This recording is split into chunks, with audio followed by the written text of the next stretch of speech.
फर्जी रजिस्ट्रेशन कराने वाले गैंग का हुआ पर्दाफाश। जम्मू पुलिस ने दिल्ली से किए 3 लोग गिरफ्तार। दर्जनों अमरनाथ यात्रियों को लगा चुके थे चूना।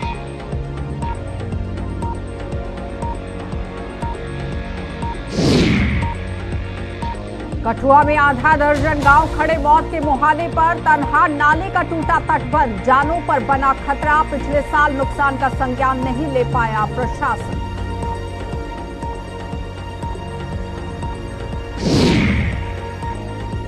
और राजौरी पुलिस ने नशा तस्कर को किया गिरफ्तार। तस्कर से 20 ग्राम हीरोइन की गई बरामद। जम्मू से हीरोइन लेकर पहुंचा था राजौरी।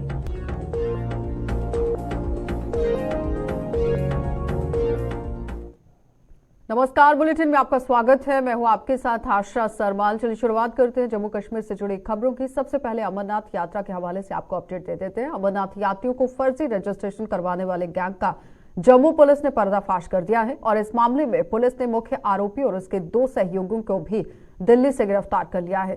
फर्जी रजिस्ट्रेशन का मामला जम्मू के त्रिकुटा नगर थाने में दर्ज किया गया था और उसके बाद पुलिस की एक टीम ने दिल्ली में छापा मारकर इन तीनों को धर दबोच लिया है। और आपको बताते चले कि कई बार इस तरह से खबरें जो है वो देखने को मिली थी। सुर्खियां लगातार ये खबरें बटोर रही थी कि किस तरह से फर्जी रजिस्ट्रेशन का धंधा जो है वो चलता जा रहा है, लेकिन महज यहाँ जम्मू कश्मीर पुलिस ने कमर कस ली है और अब इसका पर्दाफाश यहाँ पर कर दिया गया है। किस तरह से कार्रवाई की गई है, शिल्पा हमारी संवाददाता हमारे साथ जुड़ चुकी है। शिल्पा, क्या कुछ कार्रवाई की गई है? जी, आपको बता दें कि दिल्ली से जो श्रद्धालु आए थे, जम्मू पहुंचे, उन्हें पता चला कि उनके साथ धोखाधड़ी हुई है, यानी कि फर्जी रजिस्ट्रेशन हुई है। इसको लेकर जो है एफआईआर दर्ज की गई। आपको बता दें कि एफआईआर जो है वो त्रिकुटा नगर दर्ज की गई और इसको लेकर जो है एसएसपी चंदन कोहली के निर्देश जारी हुए और उन्होंने एक रेड डाली, यानी कि जम्मू टीम जो है एक हेड की गई और जम्मू पुलिस जो है यहाँ से दिल्ली जाते हैं और वहां पर रेड डाली जाती है, जिसको लेकर जो है 3 लोग गिरफ्तार किए गए हैं। यानी कि जो इस रैकेट को चला रहा था और जो बस सर्विस दे रहे थे, उन 3 लोगों को जो है वो गिरफ्तार किया गया। और मैं नाम आपसे साझा करना चाहूंगी। Harinder Verma son of Davinder Verma, resident west Rohat Nagar, Sharda Delhi. साथ ही साथ दूसरे व्यक्ति Dalip Prajapati son of Harichand, Vinod Kumar son of Jagannath. और इस रेड के दौरान में एक कंप्यूटर मिलता है और एक प्रिंटर मिलता है। श्रद्धालु काफी ज्यादा परेशान थे। श्रद्धालुओं का ये कहना था कि उनके साथ धोखाधड़ी हुई है। फर्जी रजिस्ट्रेशन, यानी कि एजेंट के द्वारा, जिस एजेंट पे वो भरोसा किए थे, वो एजेंट उनको ये यानी कि उनसे ये कहा गया कि आपको लगभग इतना अमाउंट देना है और आपको पूरी तरीके से व्यवस्था मिलेगी। और व्यवस्था इस प्रकार की होगी कि आपके खाने पीने का, आपकी रजिस्ट्रेशन यानी आपकी पंजीकरण होगा, आपका मेडिकल होगा। लेकिन जब वो श्रद्धालु जम्मू पहुंचते हैं तो उन्हें ये पता चलता है कि उनके साथ फर्जी रजिस्ट्रेशन हुई है, यानी कि उनके साथ धोखाधड़ी हुई है, जिसको लेकर श्रद्धालु काफी ज्यादा परेशान थे। और उसके बाद जो है एक रेड डाली जाती है और रेड में 3 लोग जो है वो गिरफ्तार। ये बताइए कि जिस तरह से ये कोई पहला मौका नहीं है, इससे पहले भी कई बार अटकलें जो है वो लगती रही और कई बार शिकायतें भी सामने आई थी कि फर्जीवाड़ा जो है वो देखने को मिल रहा है। चाहे वो माता वैष्णो देवी की यात्रा की बात कर लीजिए या फिर अमरनाथ यात्रा को लेकर बात कर लीजिए। अब आगे आने वाले समय में किस तरह से कदम जो है वो पुलिस उठाती नजर आएगी, क्योंकि इन सब पर अंकुश लगाना बहुत जरूरी है। देखिए, एसएसपी चंदन कोहली ने ये भी अपील की है श्रद्धालुओं से कि जब भी आप रजिस्ट्रेशन पंजीकरण करवाते हैं तो खुद से पंजीकरण करवाएं, किसी और पे भरोसा ना करें, क्योंकि हर बार जो है देखने को मिलता है। और श्रद्धालु जो कि काफी ज्यादा परेशान थे, उनका ये कहना था कि वो उन पर भरोसा, यानी कि एजेंट पे भरोसा किए थे, लेकिन उनके साथ धोखाधड़ी हुई। तो प्रशासन की तरफ से जो है वो सख्त कदम जो है वो यहाँ पर उठाया गया, 3 लोगों को गिरफ्तार किया गया। तो कहीं ना कहीं ये दर्शाता है कि जो भी रैकेट चला रही है, जो भी यानी कि अगर आने वाले समय में कोई भी अगर ऐसा सोचता है कि धोखाधड़ी की जाएगी श्रद्धालुओं के साथ, तो उनके जो है यानी कि उन पर जो है एक सख्त कदम लिया जाएगा, सख्त कदम जो है वो उठाया जाएगा, उन्हें बख्शा नहीं जाएगा। चलिए शिल्पा, बहुत बहुत धन्यवाद जुड़ने के लिए। तो फिलहाल आपने देखा कि शिल्पा हमारी संवाददाता हमारे साथ जुड़ी हुई थी, जो बता रही हैं कि अमरनाथ यात्रा के रजिस्ट्रेशन को लेकर जो फर्जीवाड़ा था वो देखने को मिला है, लेकिन जम्मू कश्मीर पुलिस ने मुकम्मल तरीके से इस पर कार्रवाई की है और अगर इस तरह से आगे भी कोई काम किया जाता है तो सख्त कार्रवाई की जाएगी। आगे बढ़ जाते हैं। बाबा बर्फानी की यात्रा पूरे चरम पर है और भारी संख्या में श्रद्धालु उत्साह के साथ बाबा बर्फानी के दर्शनों के लिए जा रहे हैं। और जम्मू के भगवती नगर स्थित आधार शिविर से आज तीसरे दिन 4903 बाबा बर्फानी के भक्तों का तीसरा जत्था कड़ी सुरक्षा के बीच कश्मीर के लिए रवाना हुआ और ये श्रद्धालु 235 वाहनों के काफिले में यहां आधार शिविर से कश्मीर की ओर भेजे गए हैं और इसके साथ ही जम्मू के आधार शिविर से बाबा बर्फानी के दर्शन के लिए रवाना होने वाले श्रद्धालुओं की कुल संख्या 12,807 तक पहुंच गई है। अधिकारियों के मुताबिक 2,557 श्रद्धालु आज सुबह 4:30 बजे पहलगाम के लिए रवाना हुए हैं, जबकि 2,345 श्रद्धालु यहां बालटाल आधार शिविर के लिए भेजे गए। अमरनाथ यात्रा के लिए भगवती नगर आधार शिविर और उसके आसपास के इलाकों में सुरक्षा कड़ी कर दी गई है और श्रद्धालुओं के लिए जम्मू में 33 आवास केंद्र स्थापित किए गए हैं।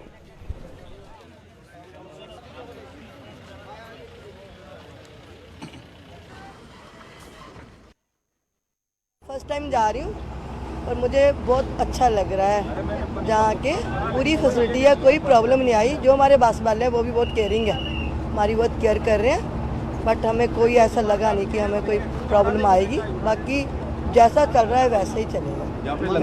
लंगर वगैरह की बहुत फैसिलिटी है, बहुत अच्छी है, बहुत केयरिंग है, सारे सभी केयरिंग है, सभी हमें पूछ रहे हैं कुछ चाहिए करिए, सब अच्छा है, बहुत अच्छा है यहाँ पे। मैं सभी यात्रियों से यही अनुरोध करूँ, यहाँ कोई प्रॉब्लम नहीं। जैसे हमें भी डर लग रहा है, फर्स्ट टाइम जा रहे हैं, बट ऐसा कुछ नहीं है, सारा कुछ बेस्ट है। मैं यही कहूँगी ऐसा ही चलता है। जो पुलिस है वो भी बहुत अच्छी है यहाँ की। और बड़ी खुशी की बात है कि सरकार को भी थैंक्स कहना चाहिए, मोदी सरकार को, स्टेट सरकार को थैंक्स कहना चाहिए। सबसे बड़ी बात है, मेरे ख्याल से सब बात सहमति देंगे मेरी बात को, सेना का बड़ा रोल है। अगर हम लोग दर्शन भगवान भोलेनाथ के कर पा रहे हैं तो सेना का बड़ा योगदान हम अभी तक जो देख पा रहे हैं। मेरी फर्स्ट यात्रा है, प्रभु से यही कल्पना कामना है कि शांति बनी रहे, सुख समृद्धि रहे, पूरा देश में एक माहौल इतना शानदार बना रहे कि भगवान भोलेनाथ सबके दिलों में वैसे भी वास करते हैं। यहाँ की जो लंगर की व्यवस्था है लाजवाब है। देखिए ऐसा लग रहा है जैसे हम लोग दिन में खड़े हैं, रात्रि के समय किस अंदाज में सब लोग सहयोग कर पा रहे, कमाल है। सभी के दिलों में एक ही भगवान बर्फानी के कैसे दर्शन किए जाए। प्रशासन ने बहुत ही अच्छी व्यवस्था की है। हम तो ये कहेंगे कि प्रशासन ने सभी यात्रियों का पूरी तरह से ध्यान रखा है, रजिस्ट्रेशन काउंटर का बना के, और मतलब जो भी है पूरा गाड़ियों की व्यवस्था है वो बहुत अच्छे से की है। प्रशासन ने पूरा मतलब अमरनाथ यात्रियों के लिए पूरी तरह से पूरी सुरक्षा के पूरे कड़े व्यवस्था की है। तो कठुआ जिले में करीब आधा दर्जन गांव मौत के मुहाने पर खड़े हैं। बरसात की बाढ़ को लेकर लोगों ने अपनी जान का खतरा यहां पर बता दिया है, क्योंकि अगर बाढ़ आती है तो यहां जान पर खतरा बन सकता है। दरअसल हीरानगर के पास गुड़ा गांव से ही लेकर लौंडी मोड़ तक आधा दर्जन गांव में तरहा नाले का तटबंध पूरी तरह से ध्वस्त हो चुका है और अब बरसात शुरू हो चुकी है और लोगों को एक बार फिर से खतरा यहां पर सता रहा है। और पिछले साल भी इस इलाके में बाढ़ से भारी नुकसान हुआ था और प्रशासन इसका संज्ञान नहीं ले पाया था। और आपको बताते चले कि जब यहां संज्ञान नहीं लिया गया है तो जाहिर तौर पर इसका खामियाजा आने वाले समय में लोगों को भुगतना पड़ सकता है। लेकिन साफ तौर पर लोगों ने भी प्रशासन पर ही आरोप लगा दिए हैं। तरहा नाले का जो तटबंध है वो पूरी तरह से ध्वस्त हो चुका है और अगर बरसात शुरू हो जाती है तो फिर बाढ़ आ सकती है और अगर बाढ़ आती है तो लोगों को काफी परेशानियां झेलनी पड़ सकती है। इसी पर ज्यादा जानकारी के लिए रंजीव मेहता हमारे संवाददाता हमारे साथ जुड़ चुके हैं। रंजीव, क्या कुछ काम किया गया प्रशासन की तरफ से, क्योंकि लोगों की तरफ से साफ तौर पर आरोप लगाया गया है कि पहले भी संज्ञान नहीं लिया गया था, जिसका खामियाजा आने वाले समय में भुगतना पड़ सकता है आम जनता को। बिल्कुल आशा, ये जो इलाका है, ये तरना नाले का निचला इलाका है, सीमावर्ती इलाका है और ये हीरानगर कस्बे से मात्र 2 किलोमीटर की दूरी पर है। तो मैं बताऊं कि यहाँ पर जो तरना नाले का तटबंध है वो पिछले साल जो बरसात में बाढ़ आई थी उसमें पूरी तरह से टूट चुका है और सैकड़ों कनाल किसानों की जो उपजाऊ भूमि है वो भी इसके तटबंध के साथ ही वो दरियाबुर्द हो गई है, जिसके कारण लोगों की को काफी दिक्कतों का सामना करना पड़ा है। स्थानीय लोगों के मुताबिक कि अगर इस बार भी बांध को नहीं बनाया गया तो बरसात जो है आने वाले दिनों में, चंद दिनों में शुरू होने वाली है। तो जब बाढ़ आएगी तो जो बाढ़ का पानी है वो उनके रिहायशी घरों तक पहुंच जाएगा और उनके लिए काफी खतरा है। मैं बताऊं कि 5 से 6 गांव ऐसे हैं इस इलाके के जो सरकारी, गुड़ा सरकारी से लेकर लौंडी तक जो बॉर्डर है वहां के 5 से 6 गांव है जहां पर इसका काफी खतरा बरकरार है। तो इसके चलते यहाँ पे ना तो बांध जो है पूरी तरह ध्वस्त हो चुका है। पिछले साल भी 3 लोगों की मौत जो है इस बाढ़ में तरना नाले में बहने से हुई थी, तो उनकी जो शव थे वो भी इसी इलाके से मिले थे। तो ये काफी लोगों के लिए दिक्कतों भरा है, क्योंकि लोग अब डरते हैं इस नाले की तरफ जाने में। लोगों के काफी खेत हैं, काफी भूमि जो है वो कटाव के साथ बह चुकी है, जिसके कारण काफी लोगों को दिक्कत कई बार लोगों रंजीव ने जरा इस ये बांध को बताइए बनाने कि के लिए आखिर कारण क्या रहा है कि प्रशासन ने इसका संज्ञान नहीं लिया, क्योंकि पहले भी ये तटबंध जो है वो टूट गया था और कितनी लगातार वहां पर आबादी है जो लोग इसका इस्तेमाल करते हैं आवाजाही के लिए। बिल्कुल, इस इलाके में आवाजाही तो बिल्कुल कम है, लेकिन जो खेत हैं लोगों के, उपजाऊ भूमि है, वो सैकड़ों कनाल भूमि जो 5-6 गांव है उनकी बह चुकी है। और लोगों ने अपनी इस बार भी धान की फसल लगाते हुए भी लोगों को डर है कि इस बार भी बाढ़ आएगी तो उनकी दाल की फसल पूरी तरह बर्बाद हो जाएगी। और साथ में रिहायशी घर भी हैं, कम से कम 3 गांव के रिहायशी घर इस बिल्कुल तटबंध के पास हैं, जिनमें पानी जब भी बाढ़ आएगी तो पानी आना लाजमी है। तो इसको लेकर लोगों ने अपनी जो बाढ़ नियंत्रण विभाग है उसको काफी गुहार लगाई है, जिला उपायुक्त तथा गुहार लगाई कि इस बांध को बनाया जाए। लेकिन अभी तक बरसात शुरू होने वाली है, फंड जारी नहीं होने के कारण ये बरसात में जो बाढ़ जो बांध है ये नहीं बनाया गया। लोगों के आरोप है कि हमने हर जगह गुहार लगाई, कोई सुनने वाला ही नहीं है उनकी आवाज। जी चाचा, चलिए बहुत बहुत धन्यवाद रंजीव जुड़ने के लिए। तो फिलहाल आपने देखा कि रंजीव मेहता हमारे संवाददाता कठुआ से हमारे साथ जुड़े हुए थे, जो बता रहे हैं कि किस तरह से तरन्हा नाले का तटबंध पूरी तरह से टूट चुका है और कई जानों को खतरा इससे हो सकता है। लेकिन फिलहाल प्रशासन की तरफ से कोई संज्ञान नहीं लिया गया है, जो एक बड़ा सवाल यहाँ पर आम जनता खड़ा कर रही है कि आखिर अभी तक इस पर गौर क्यों नहीं फरमाया गया है, क्योंकि आने वाले समय में अगर बरसात शुरू हो जाती है तो इसका खामियाजा आम जनता को भुगतना पड़ सकता है। आगे बढ़ जाते हैं, अब आपको राजौरी लिए चलते हैं। और राजौरी पुलिस ने एक तस्कर को गिरफ्तार कर उसके पास से करीब 20 ग्राम हेरोइन बरामद कर ली है। एक बड़ी सफलता राजौरी पुलिस को हाथ लगी है और पुलिस को यह सफलता राजौरी के सब्जी मंडी इलाके में लगातार लगाए गए जो नाके हैं वहां से मिली है। ये तस्कर एक यात्री वाहन में सवार होकर जम्मू से राजौरी पहुंचा था और नाके पर तलाशी के दौरान धर दबोचा गया। और आपको बताते चले कि पूरी तरह से आप देखिए राजौरी के अंदर पुलिस ने नशे के खिलाफ किस तरह से अभियान छेड़ दिया है और नशे में जितने भी लोग अगर संलिप्त पाए जाते हैं तो उनके खिलाफ कड़ी कार्रवाई की जाएगी। इसी पर पूरी तरह से राजौरी पुलिस जो है वो काम करती नजर आ रही है। लेकिन फिलहाल 20 ग्राम हेरोइन यहां पर बरामद कर ली गई है और तस्कर को भी गिरफ्तार कर लिया गया है। और किस तरह से यहां पर ये पूरा काम चल रहा है, किस तरह से ये नार्को टेररिज्म यहां पर पाकिस्तान की तरफ से भी फैलाने की कोशिश जो है वो की जा रही थी, लेकिन मुकम्मल तरीके से अब आप देखिए जम्मू कश्मीर पुलिस ने किस तरह से कमर कस ली है और नशे के खिलाफ ये एक बड़ा अभियान यहां पर शुरू कर दिया गया है। जमशेद मलिक ने हमारे साथ ज्वाइन किया है। जमशेद, जिस तरह से एक बड़ी सफलता ही इसे कहा जाएगा, क्योंकि 20 ग्राम हेरोइन के साथ तस्कर को गिरफ्तार कर लिया गया है, क्या कुछ पूछताछ की गई है और आगे की कार्रवाई किस तरह से कर रही है पुलिस? जी बिल्कुल, अगर राजौरी की बात करें, पिछले कुछ दिनों से पुलिस की तरफ से एक बड़ी मुहिम इन ड्रग माफिया के खिलाफ छेड़ी गई है, जिसमें अब तक कई लोगों को गिरफ्तार भी किया गया और कई लोगों के खिलाफ पीएसए लगाकर उनको जेल भी भेज दिया गया है। और इसी तरह लगातार ये मुहिम रात को भी देखने को मिली, जहाँ देर रात को पुलिस ने सब्जी मंडी राजौरी के पास एक नाका लगाया, जो जम्मू से एक टेम्पो आ रहा था और टेम्पो ड्राइवर की तलाशी के दौरान एक नौजवान को वहां से गिरफ्तार किया गया, जिससे तकरीबन 20 ग्राम की हेरोइन बरामद की गई है। उसके बाद उसको गिरफ्तार करके आगे कार्रवाई जरूर शुरू कर दी गई है। मगर पिछले कुछ दिनों से अगर बात करें, राजौरी और पुंछ के अंदर पुलिस की तरफ से बड़ी कार्रवाइयां देखने को मिली। यहाँ लाइन ऑफ कंट्रोल के नजदीक पुलिस ने और सेना ने तकरीबन 20 किलो से ज्यादा हेरोइन बरामद की थी। वहीं 22 किलो हेरोइन सुंदरबनी पुलिस ने इससे पहले भी बरामद की। उसके बाद कई लोगों के खिलाफ इस तरह लगातार कार्रवाइयां चल रही हैं। हालांकि जिस तरह की पुलिस की मुहिम शुरू हुई, इससे लोगों में काफी जमशेद, क्या लगता है कि जिस तरह से सीमावर्ती इलाकों को लगातार चुना गया है नार्को टेररिज्म के लिए, और अब जम्मू के रास्ते से भी इस तरह से राजौरी के अंदर ये बड़ी खेप पहुंचना कहीं ना कहीं सवालिया निशान जरूर खड़ा कर रहा है कि बीच में जितने भी पोस्ट आए हैं, चेक पोस्ट आए हैं, क्या वहां पर गाड़ियों को चेक नहीं किया जा रहा था जो जम्मू से राजौरी तक ये पूरी खेप पहुंची है? जी बिल्कुल, अगर ये कहें चेक पोस्ट की बात करें तो जब तक ये छात्र लोग हैं, क्योंकि इनके लाने के तरीके बिल्कुल डिफरेंट हैं। क्योंकि पिछले दिनों हमने देखा गाड़ी की साइडों पे जो पुलिस ने कश्मीर से गाड़ी आ रही थी उसको रोका, तलाशी ली, उसकी जो बारियां थी उसकी साइड से बम्पर उखाड़ के उसके बीच में डाली गई थी, टायरों के बीच में लाई जा रही। डिफरेंट तरीके से इन लोगों का ये सिलसिला देखने को मिला। मगर पुलिस भी इसी तरह चौकन्नी जरूर हो चुकी है। हालांकि एक नाके से या 2 नाकों से निकल कर जरूर यहाँ तक पहुंचते, मगर यहाँ तक मंजिल तक इनको नहीं पहुंचने दिया जा रहा है। ये चीजें बड़ी लगातार देखने को मिली। जिस तरह मैंने बताया कि आप डिफरेंट तरीके इनके हो चुके हैं लाने के। जिस तरह पुंछ कश्मीर वाली गाड़ी के साइड की बारियों में डाली गई थी, जो पुंछ से जो सुंदरबनी के पास लाई गई थी वो बिल्कुल डिफरेंट इलाके में फेंकी थी, खुद अलग बैठे हुए थे। इस तरह देखने को चीजें मिल रही हैं। मगर अब जिस तरह पुलिस की इनके खिलाफ कार्रवाई है, इससे लोगों में काफी राहत की सांस भी ली है, क्योंकि लगातार इस मंशियात की वजह से लोगों को काफी नुकसान पहुंच रहा था, लोगों के अंदर काफी तशवीश हुई थी। ठीक है जमशेद, बहुत बहुत धन्यवाद जुड़ने के लिए। तो फिलहाल आपने देखा कि जमशेद मलिक हमारे साथ जुड़े हुए थे, जो बता बता रहे हैं कि किस तरह से पुलिस ने अब नार्को टेररिज्म के खिलाफ भी कमर कस ली है और नशे के खिलाफ किस तरह से अभियान जो है वो पुलिस ने यहाँ पर छेड़ दिया है और मुकम्मल तरीके से अब तस्करों को भी दर दबोचा जा रहा है। लेकिन बड़ी बात यहाँ पर यह है कि बड़ी मछलियों पर हाथ डालने की जरूरत है। कहाँ से ये सामान यहाँ तक पहुंच रहा है, उन लोगों तक भी पहुंचने की जरूरत है। आगे बढ़ जाते हैं, अब आपको जम्मू रेलवे स्टेशन पे किस तरह से हालात बने हुए हैं वो दिखा देते हैं, क्योंकि जम्मू के railway station taxi operator union द्वारा अमरनाथ यात्रियों को एक विशेष सुविधा दी जा रही है। यूनियन द्वारा आर्थिक रूप से कमजोर यात्रियों को रेलवे स्टेशन से भगवती नगर स्थित आधार शिविर में पहुंचाया जा रहा है और यात्रियों को ये सुविधा निःशुल्क दी जा रही है।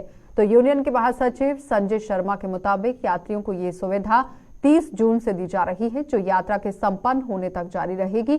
और इस सुविधा के लिए यूनियन ने रेलवे स्टेशन टैक्सी स्टैंड पर 10 गाड़ियों को तैनात किया है। यात्रा के दौरान हमने यहाँ पे फ्री सर्विस भी रखी है railway station to Bhagwati Nagar. उन लोगों के लिए जो लोग अफोर्ड नहीं कर सकते हैं, उनको हम भगवती नगर बेस कैंप जो अमरनाथ यात्रा का शिविर बना है वहाँ पे उनको फ्री ऑफ कॉस्ट छोड़ते हैं। तो हम अपनी तरफ से पूरी कोशिश करते हैं कि हम यात्रा को अच्छी तरीके से सुचारू कर सकें। हमने इसी साल ही ये अच्छा कदम हमारे प्रधान जी श्री देवेंद्र चौधरी जी ने रखा है कि जिससे कि जो यात्री बाहर से आ रहा है इस गर्मी में परेशान हो रहा है। कई यात्री ऐसे हैं जो समर्थ नहीं कर पाते हैं इतना पैसा देना, कि जो कि मेटाडोर तक के पैसे भी अफोर्ड नहीं कर पाते हैं। ऐसे यात्रियों के लिए यहाँ हमारी यूनियन की तरफ से उनके लिए फ्री सेवा रखी गई है, जो कि ये गाड़ियाँ यहाँ से रेलवे स्टेशन से उन्हें पिक करेंगी और भगवती नगर तक उनको ड्रॉप करने की वो हमारी जिम्मेवारी पे है, बिना किसी पैसे के, बिल्कुल एकदम निःशुल्क। कितनी गाड़ी जो है वो अलॉट की हुई है? हम डेली की हमने 10 गाड़ियाँ यहाँ पे मिनिमम अलॉट की हुई हैं जो इस सेवा पे रहेंगी। जब तक ये यात्रा चल रही है ये सेवा इसी तरह चलती रहेगी।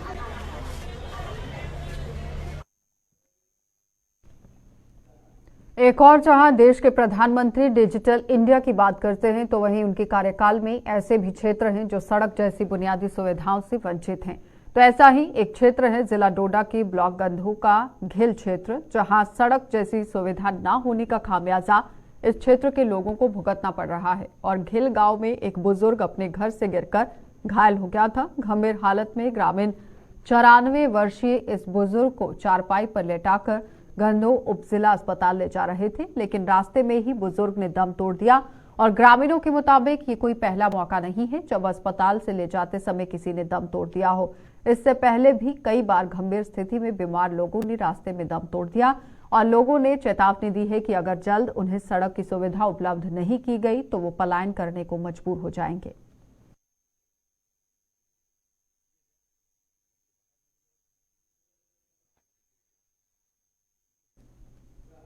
तो जम्मू जिले के मड़ ब्लॉक के ही गांव यहां सराहन में पेंशन न मिलने से बुजुर्गों दिव्यांगों ने प्रदर्शन किया है। इन लोगों के मुताबिक पहले पेंशन मिलने से उनका ठीक यहां पर काम जो है वो चल रहा था, लेकिन अब पेंशन बंद हो जाने से उनका गुजर बसर मुश्किल हो गया है और सरकार की ओर से जो औपचारिकताएं निर्धारित की गई हैं उन्हें पूरा करना उनकी बस की बात नहीं है। और इस उम्र में वे कहां भीषण गर्मी में दफ्तरों के चक्कर लगाएंगे। इस दौरान इन लोगों ने यहां रेवेन्यू विभाग पर भी सवाल उठा दिए। इन लोगों ने यहां सरकार से उन्हें राहत देते हुए उनकी पेंशन बहाल करने की मांग कर दी।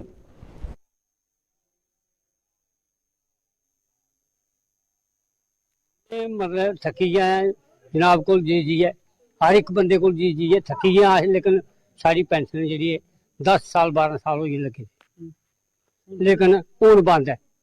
5 महीने हुई है, 5 महीने की बंद है। क्या कहना चाहोगे, लगनी चाहिए कि नहीं? तो साड़ी जनाब पेंशन लगनी चाहिए। अं और कोई दर बता रहा है कोई नहीं है, दिहाड़ी साढ़े को नहीं लगती तो और क्या करना है। 1 किलोमीटर जाना हुआ साह चढ़ी जाते जो गुरदौर पटवारी ने तहसीलदार ने उन्हें घर घर बेचना बनाया था, घर घर बेचना बनाया था। भाई तहसील कोई नहीं बैठे लभग तो होगी क्यों जी छप्पे लभग। पेंशन जो है बुढ़ापा पेंशन जो डिसेबिलिटी पेंशन है बुजुर्गों की 90 साल इनकी उम्र है, इनकी पेंशन जो है बंद कर दी गई है। और फॉर्मेलिटी इतनी है कि डोमिसाइल बना के लाओ, डोमिसाइल बना के लाओ। जब इनकी पेंशन लगी तब डोमिसाइल थे, अब तो कोई डोमिसाइल नहीं लेता था। वही होता आधार कार्ड भी नहीं थे तब तो खाली राशन कार्ड लगता था और वोटर कार्ड भी नहीं लगता था। ये गलत बात है। ये जितनी फॉर्मेलिटी इन्होंने रखी हुई है, आधार सीटें करवाओ जी, तहसीलदार साहब के पास जाओ, मेडिकल जो अफसर है BMO उसके पास जाओ, उनसे वो करवा ऑथेंटिकेट करवा के लाओ। ये जो सर्टिफिकेट है जिसकी उम्र 90 साल है उसके लिए भी ये सर्टिफिकेट जो है वो BMO से ऑथेंटिक करवा के लाओ। मैं पहले ये कहना चाहता हूँ कि हमें ये बताया जाए कि ये हमारे जो जम्मू कश्मीर के लोग हैं, यूटी के लोग हैं, खास करके जम्मू के जो लोग हैं, हम जहाँ हजारों साल से यहीं रह रहे हैं, हमारा पूरा हक है इस पे। और अगर हमारा हक पूरा, हमारी वोटर लिस्ट है, हमारा राशन कार्ड है, हमारा अब आधार भी बन गया है, 6 बैंकों में हमारे छोटे छोटे अकाउंट खोले हैं, ये अकाउंट खोलो, वो अकाउंट खोलो, इसका वो दो अपना ये कहते हैं इसका वो इंश्योरेंस जो आती है 330 रुपए का, 12 रुपए का, कितना कुछ है, लेकिन लोगों की पेंशन बंद कर दी है। ये मुझे समझ में नहीं आता कि PHH लोग हैं, जो अपने गरीब लोग हैं, पेंशन कौन लेता है? बुढ़ापा पेंशन या ओल्ड एज पेंशन या डिसेबिलिटी पेंशन कौन लेता है? जिसका कोई सहारा नहीं है, जिसको कोई आमदनी नहीं है। श्री अमरनाथ यात्रा वेलफेयर सोसाइटी ने सरकार से जम्मू कश्मीर में भाजपा से संबंध रखने वाले पंच सरपंचों व कार्यकर्ताओं को सुरक्षा मुहैया कराने की मांग कर दी। और सोसाइटी का मानना है कि चूंकि जम्मू कश्मीर में पंचायतों के चुनाव होने वाले हैं और भाजपा के पंच सरपंच आतंकियों के टारगेट पर हैं, लिहाजा उन्हें सुरक्षा दी जानी चाहिए। सोसाइटी के राष्ट्रीय महामंत्री राजू चंदेल ने जम्मू में आज एक प्रेस कॉन्फ्रेंस के दौरान बताया कि उन्होंने इस संबंध में केंद्रीय गृह मंत्री को पत्र लिखकर अवगत करवा दिया है और जम्मू कश्मीर में अतिरिक्त सुरक्षा बलों को तैनात करने की भी मांग की गई है। तो मैंने केंद्रीय गृह मंत्री को जाकर के दिल्ली में चिट्ठी लिखी, पत्र दिया कि जल्द से जल्द भारतीय जनता पार्टी के जो हमारे कार्यकर्ता हैं, पंच सरपंच हैं और हिंदूवादी नेता हैं, उनकी सुरक्षा बढ़ाई जाए, क्योंकि ये कायर आतंकवादी हमारे हिंदूवादी नेताओं को, भाजपा के नेताओं को, पंच सरपंचों को टारगेट करने पे लगे हुए हैं, क्योंकि चुनाव जल्द ही पंच सरपंच का होने जा रहा है जम्मू कश्मीर में। तो लिहाजा ज्यादा से ज्यादा सिक्योरिटी बढ़ाई जाए और जम्मू कश्मीर पुलिस और तंत्र को और अधिक मजबूत किया जाए, क्योंकि ये आतंकवादी कहीं ना कहीं छुपे बैठे हैं और ये यात्रा को नुकसान पहुंचाने की कोशिश में है। और मैंने कहा है कि ज्यादा से ज्यादा फोर्सेस 40, कम से कम 40 कंपनियां यहां तैनात की जाए।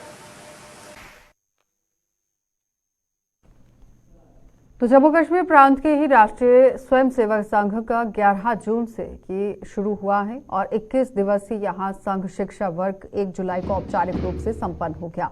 संघ शिक्षा वर्ग में जम्मू कश्मीर प्रांत के ही विभिन्न स्थानों से 200 से भी ज्यादा और अन्य प्रांतों से 28 स्वयंसेवकों ने यहाँ संघ की दृष्टि से ही प्रशिक्षण प्राप्त किया है। संघ शिक्षा वर्ग का समापन समारोह सांबा जिले के MB इंटरनेशनल स्कूल विजयपुर में आयोजित किया गया और समापन समारोह में सभी स्वयंसेवकों ने एक साथ योगाभ्यास और नियुद्ध आदि का प्रदर्शन किया है। समापन समारोह की अध्यक्षता पंडित प्रेमनाथ डोगरा मेमोरियल शासकीय डिग्री कॉलेज सांबा में एजुकेशन विभाग के विभागाध्यक्ष डॉक्टर राम सिंह ने की है। इस अवसर पर जम्मू कश्मीर के RSS के विभिन्न पदाधिकारियों के अलावा सांबा, कठुआ और जम्मू जिले के प्रमुख नागरिक भी उपस्थित थे।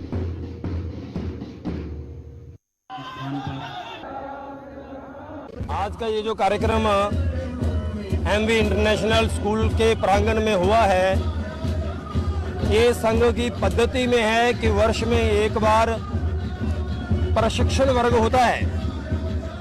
देश में हर प्रांत में 125 ऐसे प्रशिक्षण वर्ग हुए हैं, जिनमें से एक वर्ग जम्मू कश्मीर में ये रहा है, जिसमें 2 प्रकार का विभाजन था। एक सामान्य वर्ग 15 से 40 वर्ष की आयु के स्वयंसेवकों ने जिसमें हिस्सा लिया, 40 से ऊपर 65 साल तक के स्वयंसेवकों ने जिसमें हिस्सा लिया। ऐसा दूसरा वर्ग था जिसमें कुल मिलाकर के 219 कार्यकर्ताओं ने हिस्सा लिया है और उसमें शारीरिक और बौद्धिक और इसके साथ में ऐसी व्यवस्थाओं का प्रशिक्षण जो पहले से ही जब से संघ शुरू हुआ है तब से ही ऐसा प्रशिक्षण जो है दिया जाता है। चलिए बुलेटिन में फिलहाल इतना ही। आप बने रहिए हमारे साथ।